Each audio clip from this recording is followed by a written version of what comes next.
ඉරානයෙන් ඇමරිකානු කඳවුරුවලට දැවන්ත මිසයිල් ප්‍රහාර මාලාවක් එල්ල කිරීම දැන් ආරම්භ වී තිබෙනවා.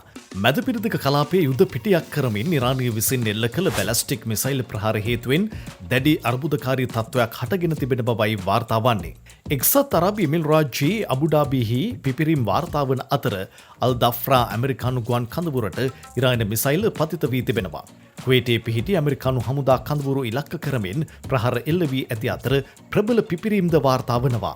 ඉරාන ඊශ්‍රායල් ගැටුම් මුල් කරගනිමින් බහරේනයේ පිහිටි ඇමරිකානු නාවික හමුදාවේ 5 වෙනි බල ඇණි මූලස්ථානය ඉලක්ක කරගනිමින් මිසයිල් ප්‍රහාරයක් එල්ල වී ඇති බවත් විදෙස් මාධ්‍ය වාර්තා කරනවා. මීට සමගාමීව එක්සත් අරාබි එමිරාජ්‍යයේ අබුඩාබිහි අගනුවරින්ද ප්‍රබල පිපුරුම් හඬවල් වාර්තා වන අතර කලාපීය ආරක්ෂක තත්ත්වය සැලකිල්ලට ගනිමින් කටාර සහ කුවේට් රාජ්‍යයන් සිය ගුවන් සීමාවන් වසා දමා තිබෙනවා.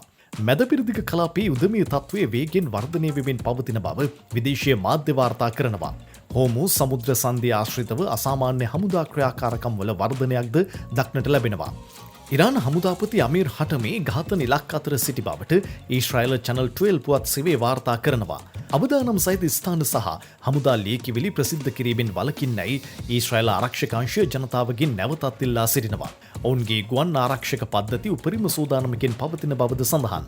තත්ත්වය තවදුරටත් නිරීක්ෂණය වෙමිනුයි පවතින්නේ. එක්සත් ජනපද ඊශ්‍රායල හා ඉරානය අතර මිලිටරි ගැටුම උත්සන්න වෙමින් පවතින අතරතුර ඉරානය විසින් කුවේට් සහ අබුඩාබි වෙතද ප්‍රහාර එල්ල කර ඇති බවයි මේ වන විට වාර්තා වන්නේ. ගල්ෆ් කලාපයේ පිහිටි සීලුම ඇමරිකානු හමුදා මධ්‍යස්ථාන ඉරාන මිසයිල් ඉලක්ක බවට පත්ව ඇති බවත් වාර්තා වනවා.